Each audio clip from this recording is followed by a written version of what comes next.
네, 어노인팅 금식 성회 이제 마지막 시간입니다. 7끼 금식 중에 계시죠. 저도 와서 이렇게 한 분 한 분씩 인사를 드렸는데 정말 7끼를 드시지 않는 분들이 많나 할 정도로 얼굴에 광채가 나십니다. 저도 그렇지 않습니까? 네, 하지만 사실 몸은 굉장히 힘이 듭니다. 우리가 연약한 육체를 갖고 있고 하나님께서 영혼 육에 그렇게 축복을 주시지만 금식은 결코 쉽지 않은 일입니다.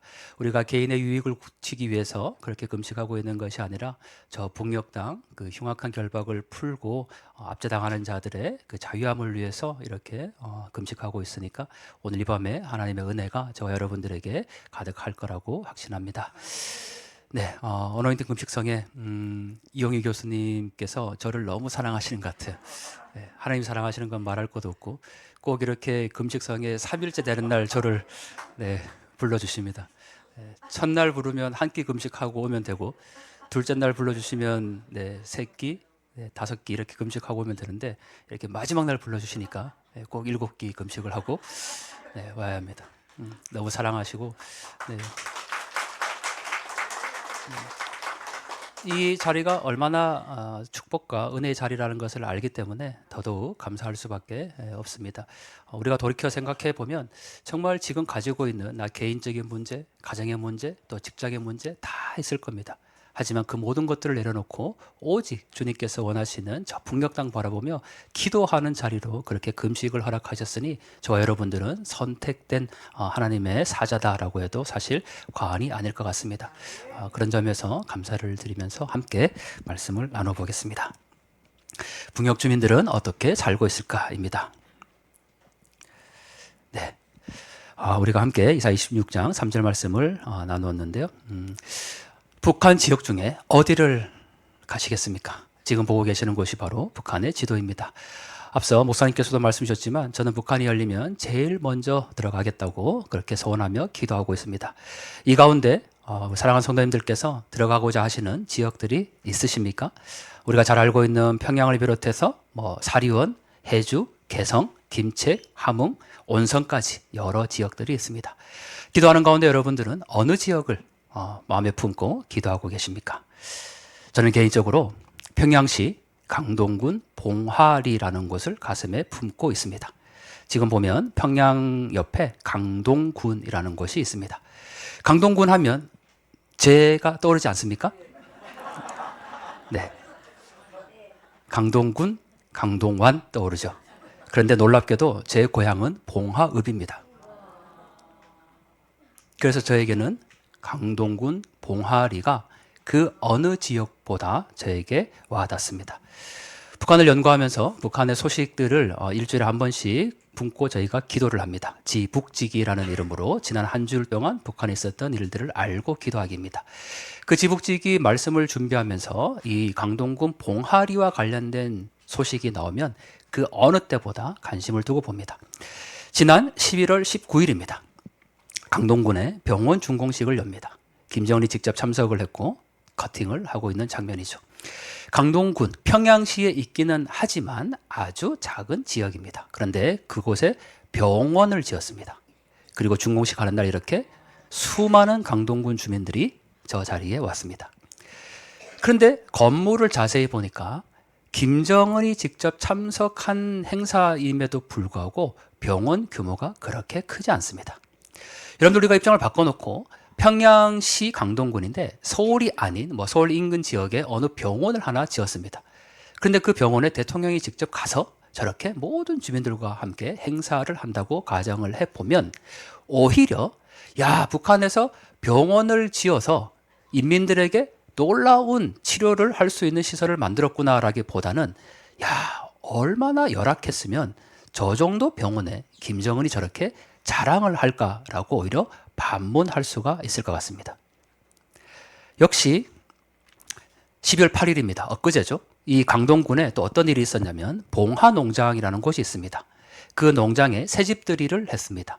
북한에서 새집들이라는 것은 지금 보고 있는 것처럼 이 파란색 종이가 있는데 이게 입사증입니다. 그러니까 지금 이 여성이 강동군 봉화농장에 이제 살고 있는 주민인데 인터뷰를 합니다. 이런 내용이죠. 궁궐 같은 새 집을 마련해 주신 원수님께서 라고 얘기를 합니다. 지에 지금 이제 새 집에 들어가고 있는 장면입니다. 이 초록색 종이를 당 간부가 나와서 건네주면 그게 입사증입니다. 무료로 집에 들어갈 수 있는 하나의 허가증이죠. 그걸 받는 행사가 바로 새집들이 행사입니다. 이 강동군 봉하리에 새집이 이제 들어섰고 농장원들이 이렇게 화려한 옷을 입고 저렇게 행사를 합니다. 그런데 어떤 분들은 이 사진들이나 영상을 보면 야, 저 입고 있는 옷이 밍크 코트 같다라고 생각할 수 있을 겁니다. 그런데 옷이 아닌 여기 여성의 얼굴을 한번 보면요. 저 여성의 얼굴이 정말 지금까지 북한에서 저 연세 동안 살아올 동안에 잘 먹고 잘 입고 잘 지내온 얼굴처럼 보이십니까? 한눈에 보더라도 단지 연세가 많아서 연로해서 생긴 주름이라기보다는 사람이 기본적으로 많은 기간 동안 세월 동안 먹지 못하고 입지 못한 얼굴에 그 모습들이 고스란히 담겨 있습니다. 이 여성뿐만 아닙니다. 이 강동군 봉화농장 새집들이에 나오는 대부분의 주민들의 모습들이 그렇습니다. 그런데 다시 돌아가서 병원을 지었다고 그렇게 김정은이 자랑하고 있지만 제가 북중 국경에서 촬영한 사진을 통해서 한번 보면 어느 마을에 건물이 하나 세워져 있습니다. 제가 빨간색 동그라미 친 부분을 한번 확대해 보겠습니다. 그러면 간판이 보이는데 부전리 인민병원입니다. 다시 한번 보시면 이게 병원입니다. 역시 다른 마을에서 제가 촬영한 사진인데 건물이 하나 보입니다. 그 건물을 다시 확대를 해보니까 제3예방원이라고 되어 있습니다. 자강도 중강군에 있는 병원입니다. 이게 병원이라고 지금 지어놓은 겁니다. 그러니 앞서 강동군 봉하리에 김정은이 현대식 건물로 지어서 이 준공식에 참여한 이유가 있는 거죠. 또 다른 마을을 하나 보겠습니다. 여기는 두만강 지역에 있는 삼봉군이라는 곳의 철도병원입니다. 앞에 그 명판을 이렇게 확대해 보면 삼봉군 철도병원이라고 나옵니다. 아마 이 자리에 우리 탈북민 분들이 계신다면 이 삼봉군이 회령으로 가는 길에 있습니다. 회령은 김정숙이 태어난, 김일성의 부인인 김정숙이 태어난 고향 마을인데 그 정도로 혁명의 성지라고 말하는 바로 그 회령 땅 옆에 있는 곳이 이 삼봉군입니다. 그런데 철도병원인데 자세히 확대해 보니까 이 여성이 위에 난간에 고추를 널어놓고 있습니다. 그리고 여기 지금 창문 하나를 확대를 해보면 이렇게 의료 장비가 보이는데 한눈에 봐도 굉장히 열악한 장비임을 확인할 수가 있습니다. 강동군 봉하리에 김정은이 병원을 세웠다고 그렇게 주장하고 선전하지만 정작 그 병원에 들어갈 장비들은 전혀 갖추고 있지 못한 실정입니다. 지방에 있는 병원에 이런 시설들이 이 정도로 열악한데 김정은은 지금 올해를 보건혁명의 원년이다 이렇게 주장을 하고 있습니다. 보건혁명 얼마나 북한 주민들의 보건의료가 열악한지를 확인할 수 있는 대목이죠. 약도 부족합니다. 이건 제가 서해안에서 쓰레기로 주운 북한의 포장지인데 독풀뿌리 건위 알약입니다. 우리가 지금 검색창에 독풀뿌리를 검색하면 실제로 이 풀이 있습니다. 예전부터 이 독풀뿌리라는 것이 위에 좋다고 알려져 있습니다. 그래서 이걸 가지고 약을 만든 겁니다. 사랑하는 성도님들은 이걸 보면서 야, 북한이 저렇게 말하는 고려의학으로 한국에도 잘 없는 그런 한방제의 약을 만들어서 인민들에게 먹이는구나 이렇게 부러운 생각이 드십니까? 심지어 양 누룩 간염 알약입니다.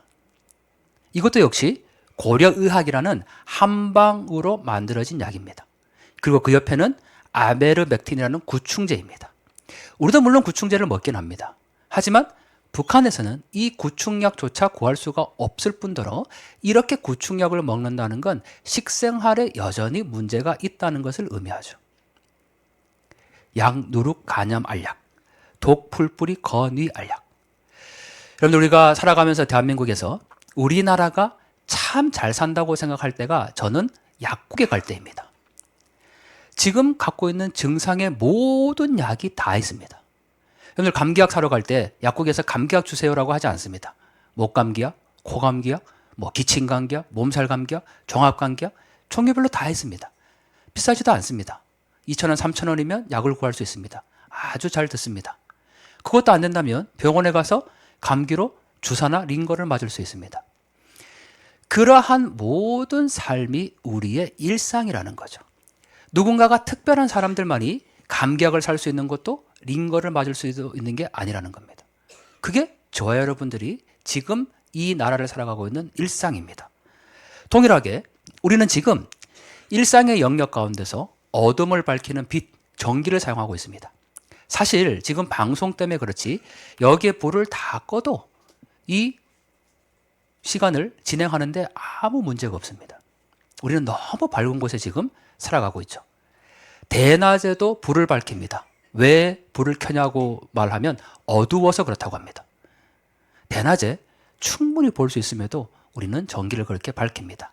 그런데 그걸 가지고 야, 난 참 좋은 나라에 살고 있다 이렇게 말하진 않습니다. 왜냐하면 그건 일상이기 때문에 그렇습니다. 저 여러분들이 오늘 하루 아침에 일어나서 이 시간에 오시기까지 하루의 일상을 한번 되돌아보면 우리에게 주어지는 그 모든 것들이 감사함으로 받을 것밖에 없죠. 하지만 우리는 감사하지 않습니다.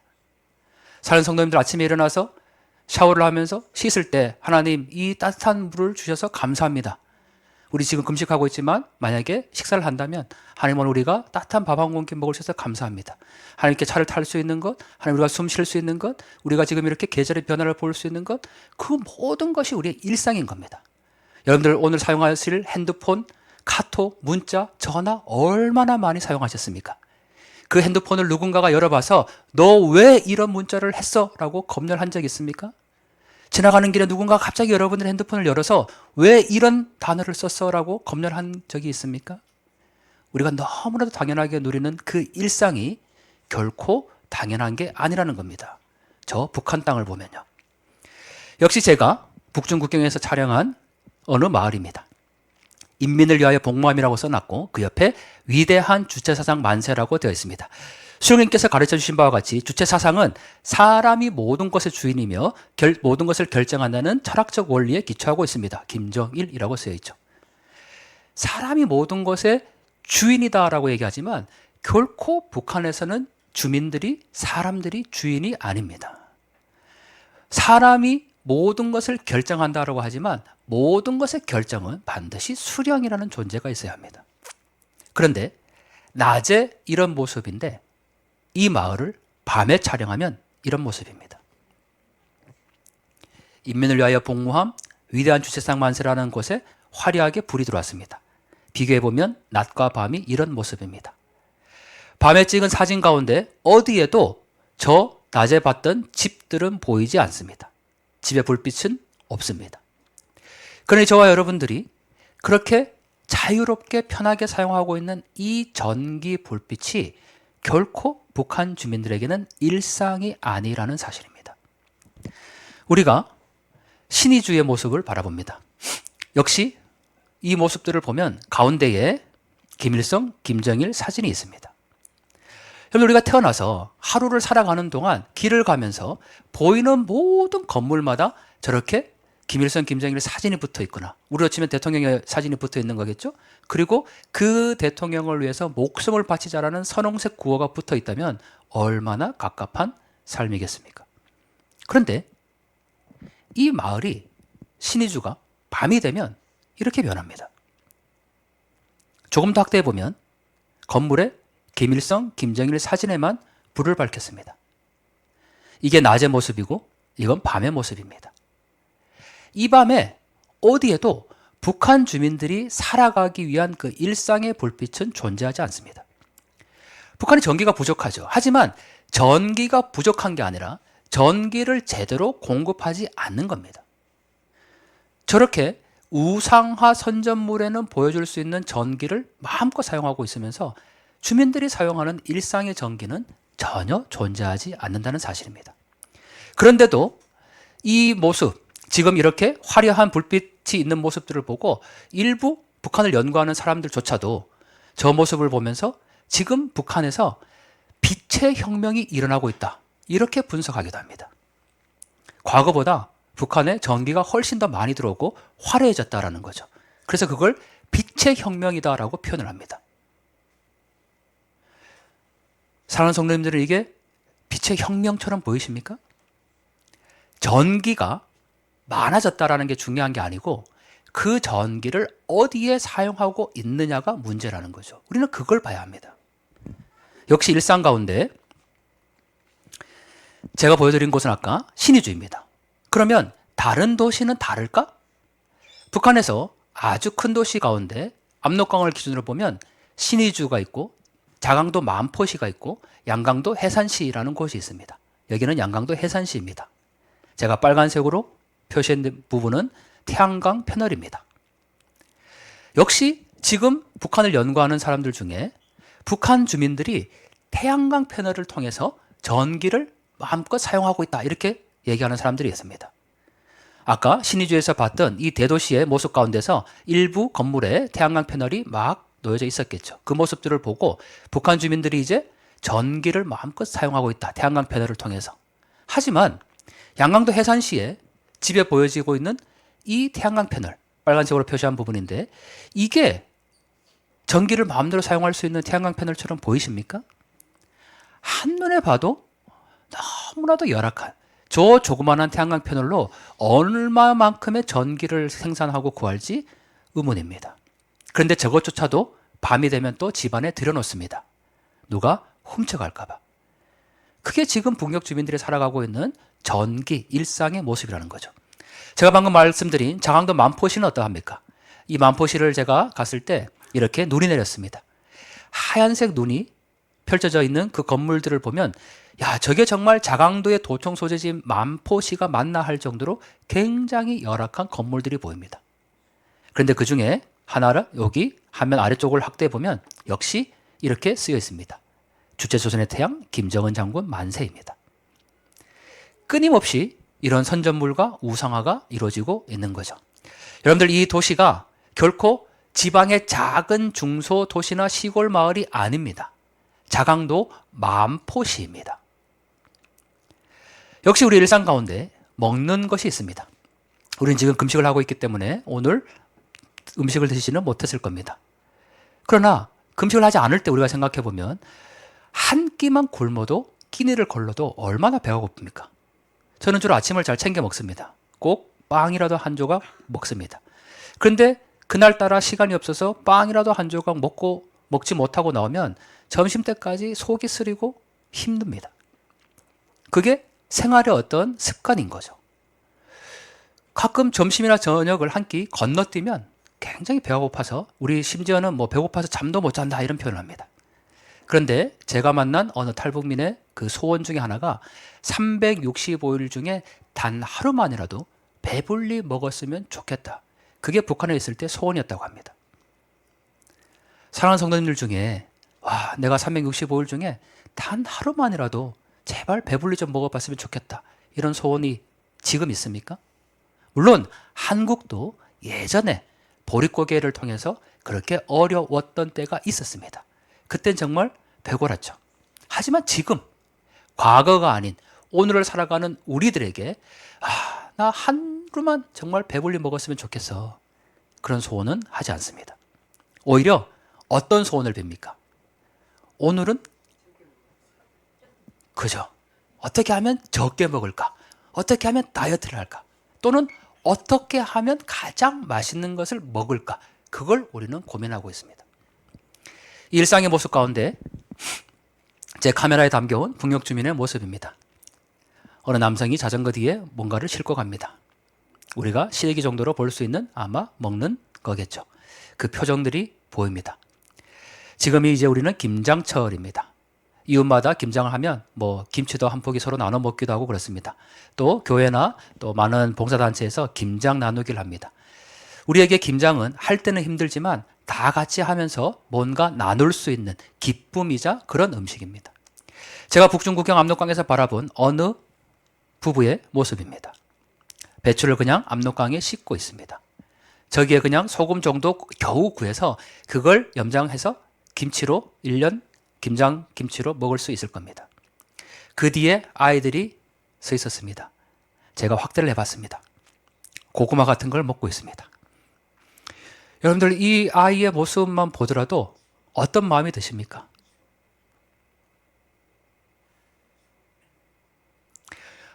지금까지 북한의 아이들이 매일 굶주리고 심지어 굶어 죽는 사람들 있다고 하는데, 뭐 쟤네들 보니까 장갑도 끼고 옷도 두껍고 모자도 쓰고 고구마도 먹고 있네. 이런 생각이 드십니까? 저 여러분들이 북한이라는 단어만 들어도 가슴이 뛰고 조국이라는 단어만 들어도 그 심장 가운데 뜨거움이 있는 것은 하나님께서 저 북한 땅을 우리에게 주시고자 그렇게 저와 여러분들을 하나님의 사주로 불러주셨기 때문입니다. 그렇다면 이 아이들의 모습을 보면 정말 국률하고 이 아이들의 영혼을 생각한다면 그 안타까움이 우리의 마음을 적셔야 합니다. 그렇게 보이지 않습니까? 저 아이의 눈망울에 담겨있는 동생과 누나라 보이는 저 모습들을 보면서 하나님, 저 아이들 제발 살려주시옵소서 라는 기도가 나오지 않습니까? 여러분들 사랑하는 자녀들을, 사랑하는 손주들을 한번 생각해 보시기 바랍니다. 여러분들이 그렇게 아끼고 사랑하는 여러분들의 손주들이나 자녀들, 어린아이들, 저 정도 되는 또래 아이들과 이 북한의 아이들을 비교해 보면 어떤 게 행복인지를 알 수 있을 겁니다. 저는 이 아이의 눈을 똑바로 쳐다볼 수 없었습니다. 그리고 이렇게 그나마 배추를 압록강물에 씻고 있는 저 부부의 고단한 겨울을 생각을 해봅니다. 역시 어떤 여성이 길을 걸어갑니다. 여러분들 이 여성이 행복해 보이십니까? 왜 제가 보여드리고 있는 이 모든 사진들 속에 사람들은 다 이런 표정입니까? 제가 이런 사람들만 찍어와서 그렇습니까? 결코 그렇지 않을 겁니다. 압록강변에 보여지는 대부분의 북녘 주민들의 삶의 표정들입니다. 얼굴을 확대해 봤습니다. 여러분들 이 모습이 바로 저와 여러분들이 그렇게 가슴을 품고 오늘 이 밤에 금식까지 하면서 하나님 저 북한에 있는 주민들 살려주시옵소서라고 그렇게 기도하고 있는 그 누군가 한 사람의 얼굴입니다. 이 모습들을 보면서도 여전히 우리가 저 북한 땅을 생각지 아니하고 한국에 수많은 교회들이 있지만 저 북한 땅을 외면하고 귀 막고 눈 감고 입 닫고 그렇게 살아가고 있습니다. 여러분들 이 여성은 지금 정치범 수용소에 갇혀 있지 않습니다. 이 여성은 지금 총살을 당하기 위해서 그렇게 세워진 여성이 아닙니다. 그냥 우리와 똑같이 일상에서 어딘가를 가고 있는, 그냥 걷고 있는 여성의 모습입니다.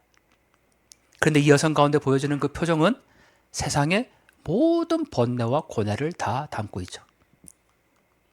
마찬가지로 철조망 너머에 어떤 여성의 뒷모습이 눈에 들어옵니다. 저는 이 뒷모습을 보면서 여성의 얼굴을 보지 못했습니다.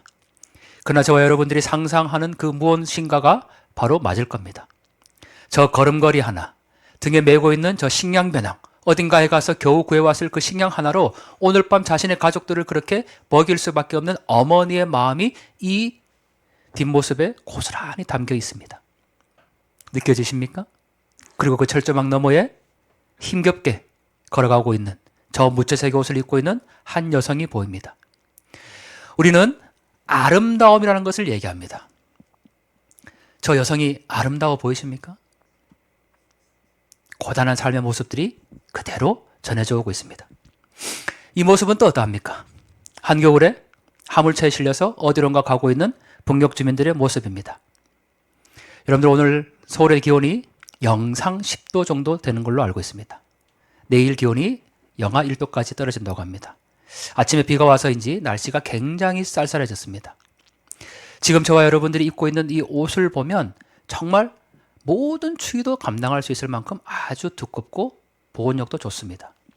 그런데 지금 저 차에 실려가고 있는 사람들은 단거리를 가는 게 아니고 장거리를 가는 겁니다. 저기 일명 북한에서 서비차라고 얘기하는 지방과 지방을 오가는 그런 돈벌이 차량입니다. 단지 그냥 집 앞에서 나와서 집 앞에 어느 농장에 일을 하러 가거나 또는 뭐 짧은 거리를 가는 게 결코 아닙니다. 위에 보면 짐이 잔뜩 실려 있죠. 분명히 다른 지역을 가는 모습입니다.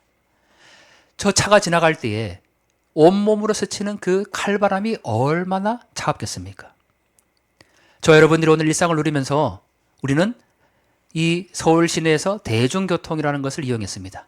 지하철도 있고 버스도 있고 택시도 탔을 겁니다. 또는 자가용을 탔을 수도 있습니다.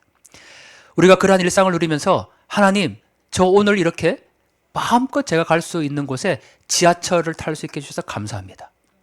버스 탈 수 있게 해주셔서 감사합니다. 그런 감사는 우리에게 없었습니다. 왜냐하면 그건 당연한 거라고 여겼기 때문입니다. 하지만 북녘의 이 주민들의 삶의 모습을 보면 결코 당연한 것이 아닙니다. 따스함입니다. 제가 방금 말씀드렸지만 오늘 서울의 기온은 영하로 10도까지 떨어지지도 않습니다. 그런데 북한에 기본적으로 온도가 기온이 영하 30도까지 떨어집니다. 압록강과 두만강의 칼바람에 채우는 체감 온도를 감안하면 영하 30도가 훌쩍 넘어갈 겁니다. 제가 북중국경에서 찍은 사진들을 보면 대부분 건물에 유리창이 없습니다. 이 건물만 찍어서 그런 게 아닙니다. 제가 그동안 에스더에 강의 오면서 숱한 북한의 건물들을 보여드렸는데 사진들로 대부분의 건물에는 유리창이 없습니다. 저 여러분들이 오늘 우리가 생활하는 공간에서 집에 또는 우리가 지금 여기 있는 이 공간에서 창문을 보면서 하나님 오늘 우리에게 창문을 주셔서 감사합니다라고 고백하지 않습니다. 그 유리창은 너무 당연한 것이기 때문입니다. 그런데 제가 촬영한 이 모습을 보면 어떤 남성이 길을 갑니다. 그런데 옆에 들고 가는 것이 유리 한 조각입니다. 지금까지 제가 북한 건물에 숱하게 유리창이 없다라고 그렇게 사진을 보여드리고 말씀을 드려도 잘 안 믿으려고 합니다. 그런데 이 남성이 지금 들고 가는 건 유리 한 조각입니다. 여러분, 우리가 이렇게 유리 한 조각을 구해서 그렇게 수 킬로미터를 걸어갑니까? 수 킬로미터를 걸어가는지 어떻게 알 수 있냐면 제가 이 사진을 찍은 건 배 위에서 찍은 겁니다. 중국 쪽에서 배를 타고 북한의 마을 앞까지 가서 제가 탄 배가 한참을 갔다가 걸어올 때도 이 남성은 압록강 뚝방길을 계속 걷고 있습니다. 그렇게 구해온 곳이 겨우 유리 한 판 정도입니다. 제가 어느 날 새벽에 나가서 찍은 모습입니다. 모든 굴뚝마다 연기가 피어나고 있습니다. 저는 이런 모습을 생전에 본 적이 없습니다. 물론 시골에 가면 저녁 시간쯤 돼서 한두 집에서 저렇게 연기가 가끔 나오는 때는 있습니다. 그렇지만 사람이 눈에 보이는 모든 공간에 저렇게 굴뚝에 연기가 피어나고 있습니다. 이 마을은, 도시는 양강도 해산입니다. 농촌이 아닙니다. 양강도라는 도청 소재지가 있는 대도시입니다. 역시 마찬가지로 여기는 신의주시입니다. 북한에서 대도시라고 얘기하는 이 신의주시를 제가 새벽에 촬영했는데 하얀색 점같이 보이는 건 다 굴뚝에서 나오는 연기입니다. 제가 그냥 흰색 점을 찍은 게 아닙니다. 집이라고 생긴 거, 거기에 굴뚝이라도 있으면 다 저렇게 연기가 납니다. 새벽녘에. 그래서 제가 저 사진을 찍으면서 이렇게 사진 제목을 달았습니다. 밤새 살아있음을 하늘에 알리는 신호인가. 사랑하는 성도님들은 난방을 어떻게 하십니까? 우리는 조금만 추워도 볼로 온도를 높입니다. 그리고 따스한 이불도 있습니다. 북한에서 제가 촬영한 이 북중국경의 모습들을 보면 산에 나무가 없습니다. 황폐합니다. 마을이 앞에 있고 뒤에 보이는 산에 나무가 거의 없죠. 이 마을뿐만 아니고 다른 마을에 산을 찍어도 역시 이런 모습입니다. 북중국경 1400km를 가는 내내 보이는 북한의 산은 대부분 다 이렇게 나무가 없습니다. 황폐합니다. 왜 나무가 없을까요? 나무를 도대체 어디에서 쓸까요? 바로 땔감으로 쓴 겁니다.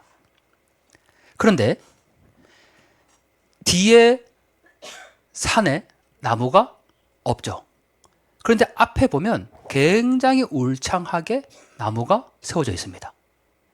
가끔 북중 국경을 달리다 보면 이런 지역들을 가끔 보게 돼요. 분명히 이와 같이 산에 나무가 하나도 없는 그런 장소인데 지금 이 앞부분에만 나무가 세워져 있습니다. 그리고 아주 울창하죠. 최소한 몇십 년은 된 나무들입니다. 금방 심은 나무는 아니죠.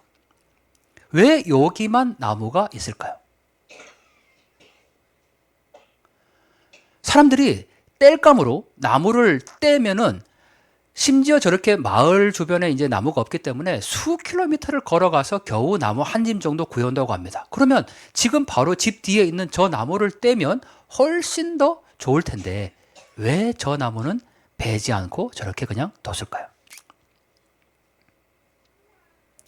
해답은 이 사진을 확대해보면 알 수 있습니다. 이 사진을 확대하니까 이런 비석이 하나 세워져 있습니다. 한 번 더 확대해보면 이렇게 보입니다. 북소 나루여 길이 전하라입니다. 이 북소 나루가 여기 북소 나루터입니다. 이 앞쪽에 이제 압록강이 당연히 있겠죠. 북한에서 이런 지역들을 혁명사적지라고 얘기를 합니다. 김일성 일가가 항일 무장투쟁을 했다고 북한에서는 가르칩니다. 그게 정규 교과목에도 있습니다. 그래서 김일성의 어린 시절, 김일성의 혁명 역사, 김정숙의 혁명 역사, 김정숙의 어린 시절 이런 교과목을 아이들이 배웁니다. 그런데 그 교과목에는 어떤 내용들이 나오냐면 이런 거죠. 예를 들면 위대한 수령 김일성 동지께서 1938년 12월 11일 이 압록강 북소 나루터에서 동지들과 함께 장엄한 조국혁명의 그 독립의 길을 가기 위해서 강을 건너시었다. 그러면 이 나루터에 비석을 이렇게 세워놓고 나무를 저렇게 심어놓은 겁니다. 저 나무를 베면 어떻게 될까요? 네, 사형까지는 좀 심했겠죠. 그러나 그렇게 될 수도 있습니다. 만약에 정치적인 의도를 갖고 저 나무를 그냥 베어냈다면 그건 사형까지도 될 수 있는 정치범으로 간주를 할 겁니다. 그 정도로 우상화가 되어 있다는 거죠. 이런 혁명사적비가 압록강을 가다 보면 곳곳에 세워져 있습니다. 그리고 그곳에는 어김없이 나무가 자라고 있습니다. 제가 북중 국경에 가서 이제 비전 트립이나 그런 교회에서 단체에서 가서 그렇게 가이드를 한 적이 있습니다. 늘 이렇게 얘기를 하죠. 북중 국경 1400km를 달리다 보면 산에 나무가 없습니다. 제가 지금도 그렇게 말씀을 드렸잖아요. 나무가 없다고. 그런데 그 북중 국경 비전 트립을 다녀오신 어떤 분이 저한테 다녀와서 에이, 강 교수 거짓말했어. 그래요. 그래서 왜 그렇습니까? 그랬더니 나무가 있던데 그래요. 아마 이런 나무를 보셨겠죠. 그런데 그 나무가 있는 이유가 중요한 겁니다. 이거는 주민들이 사용할 수 있는 우리가 그냥 심어놓은 나무가 아니고 김일성 일가의 혁명사적을 보호한다는 의미로 만들어 놓은 그런 사적지 나무입니다. 이게 북한입니다. 저와 여러분들이 오늘 이 시간에 북녘 주민들은 어떻게 살고 있을까라는 주제로 함께 나눴습니다. 저는 여기에서 이 땔감만 보면 늘 생각나는 게 있습니다. 지금 저기 기와집 밑에 땔감을 가득 쌓아놨습니다. 한겨울을 저렇게 나겠죠. 그런데 제가 만난 어느 탈북민이 이런 얘기를 한 적이 있습니다. 크리스마스 날 이브 북한의 어머니를 홀로 두고 온 탈북 청년이 눈물을 흘리면서 말을 잇지 못했습니다. 고향을 떠날 때 어머니를 위해서 땔감이라도 가득 쌓아놓고 왔어야 했는데 한 청년이 어머니를 홀로 두고 그렇게 피치 못할 사정으로 탈북을 했습니다. 크리스마스 이브날 모든 사람들이 주님 오신 그 성탄의 축하로 함께 기쁨을 나눌 때 이 청년이 그렇게 말합니다. 내가 떠날 때 어머니를 위해서 땔감이라도 가득 쌓아놓고 왔어야 됐는데 그 어머니가 지금 살아 계실까? 그게 20대 청년의 마음입니다.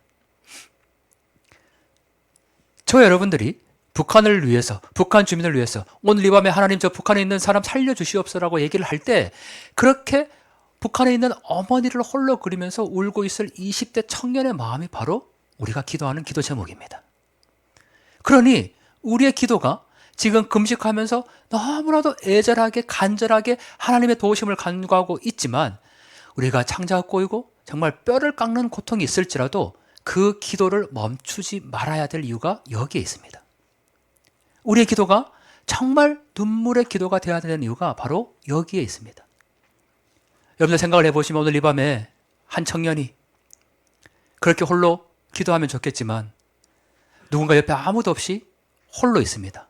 외로울 겁니다. 어머니가 보고 싶을 겁니다. 여러분들 사랑하는 사람을 지금 떠올려보면 그 사랑하는 사람을 만나지 못한다는 고통이 얼마나 큽니까? 그런데 그 어머니를 내가 북한에 홀로 두고 왔습니다. 오늘 이 밤에 땔감이라도 있어야 그 차디찬 겨울을 날 터인데 내가 조금만이라도 더 땔감을 이렇게 마련해드리고 왔더라면 그래도 오늘 이 밤에 어머니가 다시 하루를 지낼 텐데 그렇게 자책하며 살아가고 있는 그 탈북 청년이 바로 저와 여러분들의 이웃입니다.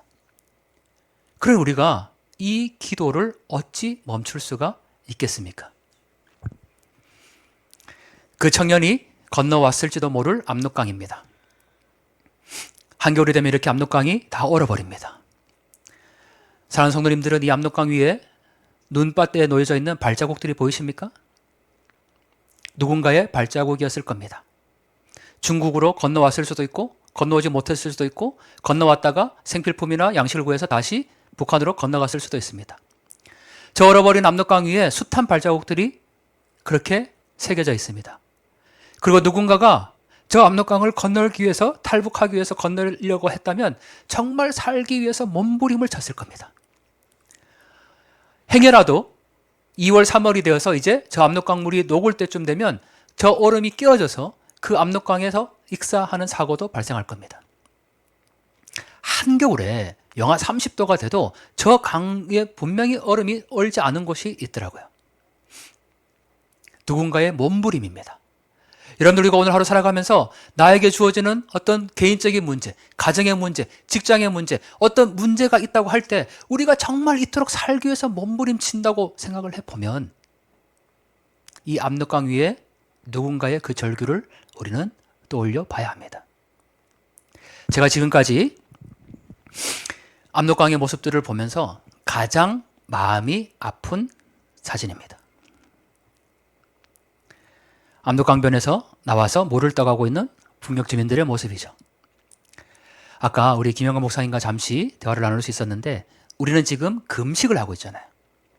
김영관 목사님 사모님이 지금 단식을 하고 계신다고 합니다. 단식은 물 한 모금도 마시지 않는 겁니다. 여러분들 지금 우리가 금식하면서 얼마나 그 음식의 달콤한 냄새가 그냥 지나갈 때도 우리에게 들어오는데 단식을 할 때면 입술에 적시는 그 물 한 모금이 얼마나 달콤한 것인지를 알 수 있을 겁니다. 단식이니까 마시지는 못하지만 입술은 적실 수 있겠죠. 그게 물의 소중함입니다. 이 북녘에 지금 사람들이 철조망을 넘어와서 압록강에서 물을 떠가고 있는 장면에서 저 바가지로 물을 이렇게 고릅니다. 물 위에 떠있는 이물질을 제거하기 위해서죠. 그렇게 물을 떠갑니다. 저 물은 결코 빨래를 하거나 설거지를 하는 물이 아니라 생활 식수로 마시기 위해서 물을 떠갑니다. 저 여러분들이 오늘 한강에 나가서 저렇게 물을 구해서 사용한다고 하면 할 수 있겠습니까? 더군다나 이 사진이 더욱 저희들이 마음 아픈 건 어느 탈북 청년의 부탁 때문이었습니다. 20대 된 여성 탈북 청년이 저에게 예전에 그런 부탁을 한 적이 있습니다. 센터장님, 중국 가실 때 저도 꼭 데리고 가주세요. 그래서 그 위험한 데를 왜 가려고 하냐 그랬더니 여기 지금 보는 지역이 양강도 해산입니다. 그 청년이 탈북한 집이 양강도 해산입니다. 탈북민들이 고향에 있는 가족들과 통화를 합니다. 전화를. 그래서 중국에 가서 제가 지금 서 있는 이 압록강 맞은편에서 전화 통화를 해서 몇 월 며칠 몇 시에 어머니가 저 뚝방길에 나오거나 압록강에 물을 기르러 나오면 내가 그 건너편에서라도 어머니를 만나려고 합니다. 그러니 저를 꼭 좀 데려가 주세요 라는 부탁이었습니다. 사랑하는 성도님들, 그게 지금 북한 주민들이 살아가고 있는 현재입니다. 우리에게 사랑하는 사람들이 있을 겁니다. 부모님일 수도 있고 남편과 아내, 자녀들일 수도 있습니다. 형제일 수도 있겠죠. 여러분들 그 사랑하는 사람들을 볼 수 없다고 한번 가정을 해보십시오. 만날 수 없다고 가정을 해보십시오. 전화통화 할 수 없다고, 살아있는지 죽었는지 확인할 방법이 없다고 생각해보면 그 마음이 얼마나 찢어집니까? 그런데 그렇게 살아가고 있는 사람들이 우리 곁에 있습니다. 엄마가 몇 월 며칠 몇 시에 거기에 나오면 엄마 내가 강 건너에서라도 엄마 볼게. 여러분, 우리는 그런 소원을 갖고 있지 않습니다. 정리하겠습니다. 주님께서 부활하신 후에 제자들에게 나타나서 베드로에게 묻습니다. 사랑하는 시몬아, 넌 날 사랑하느냐? 주님만이 아십니다 라고 대답합니다. 주님이 또 묻습니다. 사랑하는 시몬아, 넌 날 사랑하느냐? 주님만이 아십니다. 세 번째 묻습니다. 내가 나를 사랑하느냐? 사랑하는 성도님들, 만약에 오늘 동일하게 주님께서 우리에게 이러한 게 물으신다면, 사랑하는 동안아, 내가 너를 사랑하느냐? 여러분, 우리가 한번 이런 상상을 해보죠. 지금까지 사진 속에서 봤던 어린아이의 모습, 식량을 구하러 가는 어떤 어머니의 모습, 압록강에 물을 길러 나오고 있는 그 여성의 모습, 압록강에 어머니가 나오면 엄마 내가 멀리에서라도 엄마를 바라볼게 말했던 그 모습, 내가 탈북할 때 엄마가 있는 그 땔감이라도 가득 쌓아놓고 왔어야 되겠다고 말한 그 청년의 모습, 그리고 아들을 홀로 떠나보낸 그 어머니의 모습, 그들에게 만약에 내가 너를 사랑하느냐라고 묻는다면 그들은 어떤 대답을 할까요? 오늘 이 밤에 너무나도 추워서 하루를 어떻게 견뎌내야 될지를 모르겠고, 전기가 없어서 어두컴컴한 그 암흑 가운데 놓여져 있고, 마실 물 한 모금이 없고, 오늘 내가 배불리 먹는 것이 소홀인 그 사람들에게 주님께서 내가 너를 사랑하느냐라고 묻는다면 그 북한 주민들은 과연 시몬 베드로처럼 주님만이 아십니다 이렇게 고백할 수 있겠습니까? 북한 사람이 아니더라도 여러분들에게 동일하게 질문을 해봅니다. 살아가면서 우리가 갖고 있는 많은 어려움들이 있을 겁니다. 지금 병마에 또는 가족의 문제로 또는 질병으로 또는 직장의 문제로 그렇게 어떤 절망 가운데 있는데 주님께서 우리에게 오늘 나타나셔서 내가 너를 사랑하느냐 라고 묻는다면 하나님, 주님이 아십니다라고 고백할 수 있겠습니까? 오늘 우리가 함께 나눈 이사야 26장 3절 말씀에 주께서 심지가 경고한 자를 평강의 평강으로 지키시리니 이는 그가 주를 의뢰함이니이다 말씀하십니다. 여러분들, 오늘 이 밤에 우리가 금식하면서 어떻게 기도해야 되겠습니까? 하나님, 저 북한에 있는 저 주민들이 있는데 한 끼를 걱정하며 뗄감이 없어서 오늘 이 밤을 어떻게 지내야 될지를 모르고 그렇게 먼저 탈북한 아들을 그리면서 눈물 흘리고 있는 그 한 사람들이 있는데, 내 자녀를 위해서 식량을 구하러 가고 있는 그 여성의 어머니의 모습이 있는데, 그 사람들이 제발 심지가 견고하여서 흔들리지 아니하고 절망치 아니하고 낙심치 아니하고 그렇게 평강의 평강으로 하나님 그들 지켜주시옵소서. 이게 오늘 이 밤에 우리가 금식하면서 그렇게 해야 될 기도 제목이라고 생각합니다. 오늘 드린 금식성에 3일 동안 저희가 금식하는 이유는 1월에 있을 35차 복음통일 컨퍼런스를 위해서 앞서 금식하며 기도하는 자리입니다. 여러분들, 우리가 1월에 함께 다 모여서 그렇게 기도할 때에 어떤 기도 제목을 갖고 그 오살리 체자실 금식 기도원에 올라오시겠습니까? 우리가 갖고 있는 개인적인 문제를 갖고 올라오실 수도 있습니다. 하지만 오늘 이 밤에 제발 살려달라고, 그것이 정치범 수용소에서 총살의 현장도 아닌 그냥 전기가 없어서 마실 물이 없어서 먹을 끼니 한 끼가 없어서 그렇게 살려달라고 절규하는 저 사람들이 있는데, 그 사람들을 그냥 외면한 채 이 한국교회가 십자가를 세우고 우리만 잘 먹고 잘 살고 그렇게 오늘 이 밤에 따스함을 누리고 있다면 하나님 보시기에 얼마나 우리가 많은 죄를 범하고 있습니까? 주님께서 오늘 이 밤에 우리에게 묻습니다. 내가 너를 사랑하느냐? 주님만이 아십니다. 내가 너를 사랑하느냐? 주님만이 아십니다. 그리고 나서 주님께서 우리에게 말씀하십니다. 내 양을 먹이라. 사랑하는 성도님들, 저 북녘에 그렇게 고통당하고 있는 북녘 주민들을 먹일 수 있는 준비가 되어 있습니까? 내 양을 먹이라 말씀하신 그 주님의 말씀을 받을 준비가 되어 있습니까? 저 여러분들이 오늘 이렇게 뼈를 깎는 심정으로 금식하며 기도하고 있는 이유는 하나님 제발 저 북녘의 사람들을 살려주시옵소서. 저들도 우리와 똑같은 일상을 누리게 하여 주시옵소서. 저들도 우리와 똑같이 하나님 찬양하며 그렇게 살아갈 수 있게 하여 주시옵소서. 그거 외에 우리가 지금 기도하고 있는 제목이 무엇입니까? 주님이 우리에게 그렇게 묻습니다. 내가 나를 사랑하느냐? 우리가 심지가 견고하여서 그들이 흔들리지 아니하고 낭망치 아니하고, 저 여러분들도 북한 땅을 위해서 기도하는 이 자리에 심지가 견고하게 서서 어떠한 방해에도 이 자리를 떠나지 않게 해달라고 우리가 그렇게 기도해야 할 것입니다. 우리 시간에 갈릴리 바닷가에서 함께 찬양하고 기도하겠습니다.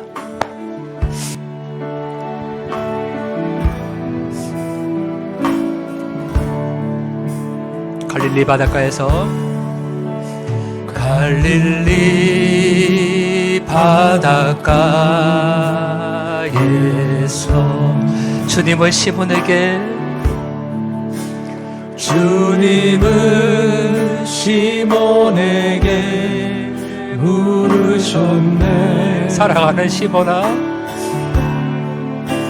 사랑하는 시몬아, 넌 날 사랑하느냐? 오 주님, 당신만이 아십니다. 갈릴리 바닷가에서, 갈릴리 바닷가에서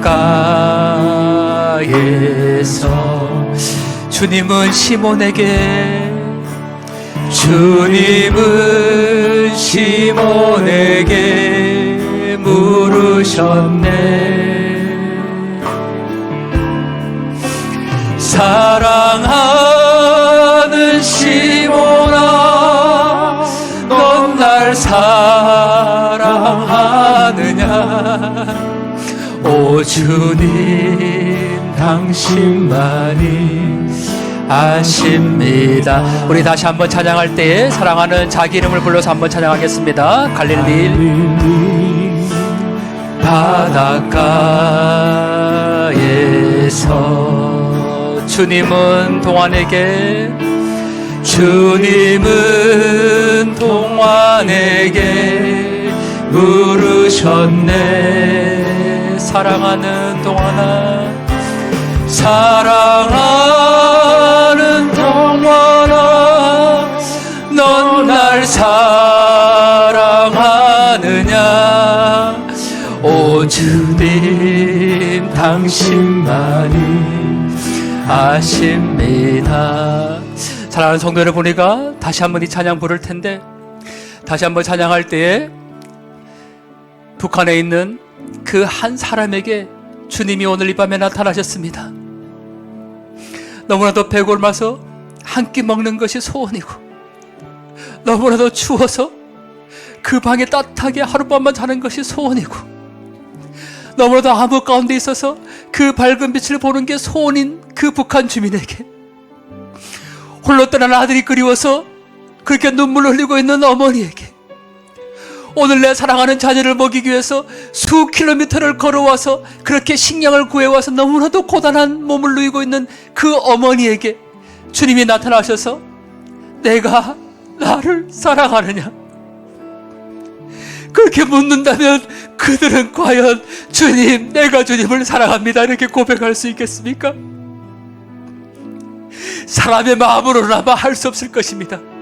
하지만 오늘 주님께서 말씀하셨습니다. 심지가 견고한 자에게 평강의 평강을 더하시리라. 하나님, 오늘 이 밤에 저 무경 사람들에게 심지가 견고하게 지켜낼 수 있는 힘을 다하여 주시옵소서. 내가 나를 사랑하느냐 말씀하셨을 때 주님, 제가 주님을 사랑합니다 고백할 수 있도록 그렇게 함께 기도하면 좋겠습니다. 우리 다시 한번 찬양할 때 그런 마음으로 다시 한번 찬양하겠습니다. 갈릴리 바닷가에서, 갈릴리 바닷가에서 주님은 북한 주민에게, 주님은 시몬에게 물으셨네. 사랑하는 시몬아, 사랑하는 시몬아, 넌 날 사랑하느냐. 오 주님, 당신만이 아십니다. 사랑하는 시몬아, 사랑하는 시몬아, 넌 날 사랑하느냐. 오 주님, 오 주님, 당신만이 아십니다. 오 주님, 당신만이 아십니다. 오 주님, 당신만이 아십니다. 우리 이 시간에 그렇게 함께 기도하겠습니다. 하나님, 오늘 이 밤에 어둠 가운데서 한 줄기의 빛을 구하고 있는 한 사람이 있습니다. 땔감을 구해서 그렇게 하루만이라도 따뜻하게 살아가고자 하는 북한 주민들이 있습니다. 식량을 구해와서 자녀들에게 먹이고자 하는 어머니도 있습니다. 그 북한 주민들에게 주님 오늘 밤 나타나셔서 내가 나를 사랑하느냐 물었을 때, 주님, 제가 주님을 사랑합니다. 어떠한 고난과 환경과 역경이 있을지라도, 지금 북한 땅에 그렇게 있을지라도 하나님이 땅을 회복해 하실 주님의 그 놀라운 능력을 저희가 믿고 있기에 주님, 제가 사랑합니다라고 고백하고 있을 그 북한 주민 한 사람을 우리가 가슴에 품고 우리 시간에 주여 외치고 그렇게 기도하겠습니다. 주여, 사랑하는 주여,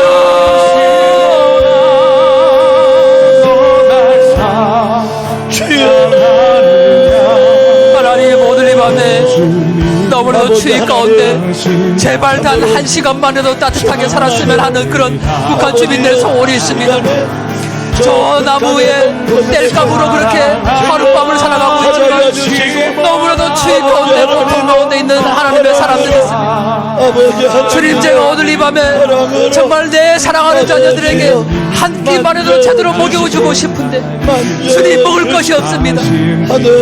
하나님, 남한으로 먼저 간 그 아들이 어떻게 지내고 있는지 너무나도 궁금한데 하나님, 그를 만날 방법이 없습니다. 그러나 주님, 그들이 오늘 이 밤에 주님께서 나타나셔서 사랑하는 시몬아, 내가 너를 사랑하냐 물었을 때 하나님, 그들이 어떤 절망 가운데 있지 아니하고 어떤 상황 가운데서도 주님, 제가 사랑합니다라고 고백할 수 있게 주님, 그들의 마음들을 붙잡아 주시옵소서. 하나님께서 심지가 견고한 자에게 평강과 평강을 더한다고 주님 말씀하셨는데 주님, 오늘 이 밤에 그들이 낙심하지 않게 하시고 절망하지 않게 하시고 다시 만날 그때를 향하여서 주님, 오늘 이 밤을 견뎌낼 수 있도록 하나님 힘을 다하여 주시옵소서. 하나님, 내가 너를 사랑하느냐 주님 말씀하십니다. 주님, 내가 주님을 사랑합니다. 주님 말이 아십니다. 그렇게 고백하고 계시고 아버지, 우리가 넉넉치 않게 하여 주시고 하나님, 온전히 우리가 이 자리를 떠나지 않게 하여 주시고 아버지, 붙잡아 주시옵소서. 주님, 이 밤에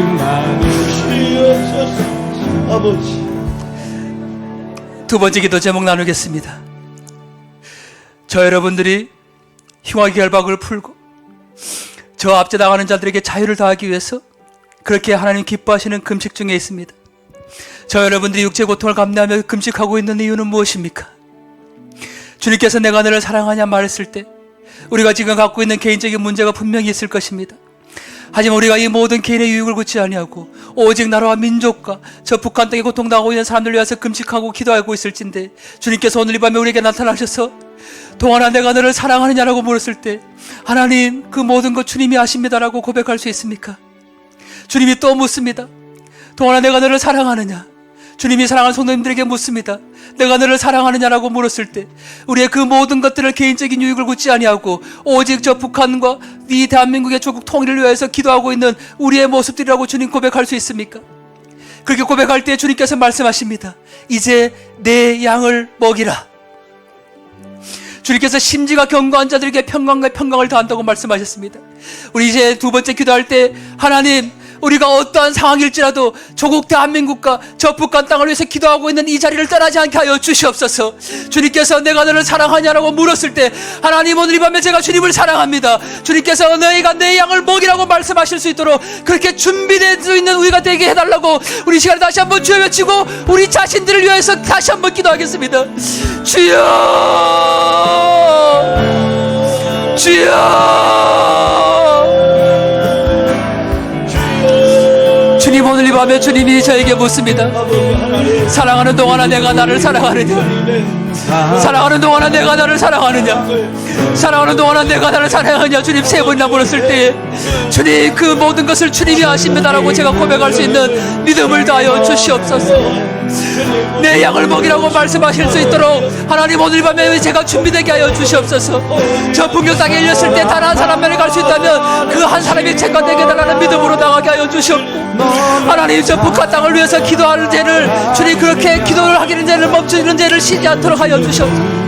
아버지, 우리가 북한 땅을 위해서 기도할 때에 때로는 절망하고 낙심하고 너무나도 절망 가운데 있지만 저희가 그 새 힘을 얻고 나가게 주님 인도하여 주시옵소서. 하나님, 나가라 할 때 나갈 수 있는 용기를 다하시고 멈추라 할 때 멈출 수 있는 순종함을 다하여 주시옵소서. 아버지, 오늘 이 밤에 우리가 하나님의 사자로서 나가기를 소원합니다.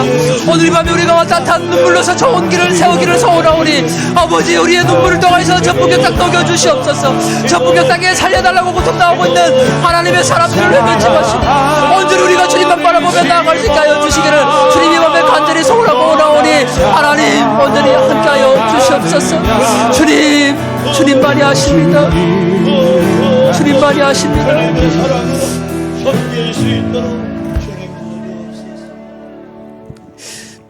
하나님, 저의 저된 것 지금 이 모습 이대로 주님 받아 주시옵소서. 우리 일상 가운데 누리고 살아가고 있는 이 모든 것들이 너무나도 주님께서 주신 감사함인데 우리는 그것을 너무나도 당연한 것으로 여겨서 감사하지 않습니다. 이 땅에 수많은 교회가 십자가의 불을 밝히고 세워져 있지만 그 감사함이나 저 북한 땅을 바라보며 애절함과 간절함으로 기도하지 않습니다. 하나님, 저 북녘의 사람들이 모든 사람들이 정치범 수용소에 있는 것도 아니요 모든 사람들이 교화소에 갇혀 있는 것도 아닙니다. 그러나 오늘 그 수많은 북녘의 주민들이 오늘 이 밤에 따뜻하게 데워낼 그 땔감이 없고 제발 오늘 하루만이라도 배불리 먹고 싶은데 먹을 것이 없고 그 암흑 가운데 어둠 가운데서 벗어나고 싶은데 전기가 없어서 단 한 바가지의 물이 없어서 그렇게 고통 가운데 있습니다. 주님, 저 흉악한 결박을 어떻게 풀어야 합니까? 저 압제당하는 자들에게 어떻게 우리가 자유함을 더해야 합니까?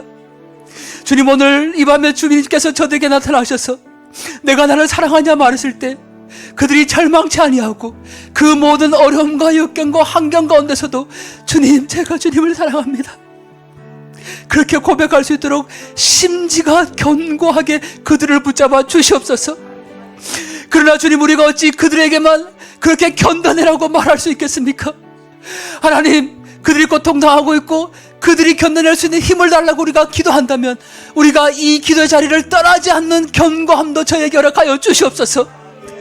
세상에 많은 사람들이 통일을 얘기하지 않으려고 북한을 위해서 기도하는 사람들이 이상하다고 생각되어지는 이 암울한 시대에 하나님, 우리가 금식하며 이 자리를 떠나지 않고 있는데 아버지, 1월달에 전국 각지의 수많은 사람들이 그 기도원에 다시 모여서 기도할 수 있게 허락하여 주시옵소서.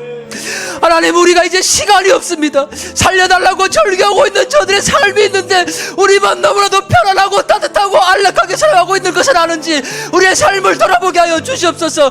주님께서 어느 날 순간에 우리에게 내가 너를 사랑하느냐 물었을 때 하나님, 제가 주님을 사랑합니다라고 고백할 수 있도록 준비될 수 있도록 그 준비된 자들을 1월 달에 그 기도원으로 보내주시옵소서. 하나님, 매년마다 정기적으로 열리는 의례히 열리는 행사가 아니라 그 기도를 통하여서 그 금식을 통하여서 저 북녘 땅의 흉악한 결박이 이제 풀어지게 하여 주시옵소서. 압제당하는 자들이 자유함을 누리게 하여 주시옵소서.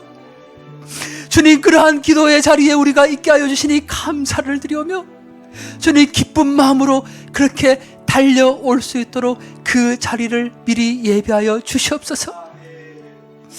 오늘 이 밤에 주님께서 살려주실, 인도하실 저 북녘에 사랑하는 사람 한 사람들을 주님 앞에 올려드리오며, 모든 말씀 우리 주 예수 그리스도의 이름으로 기도드립니다.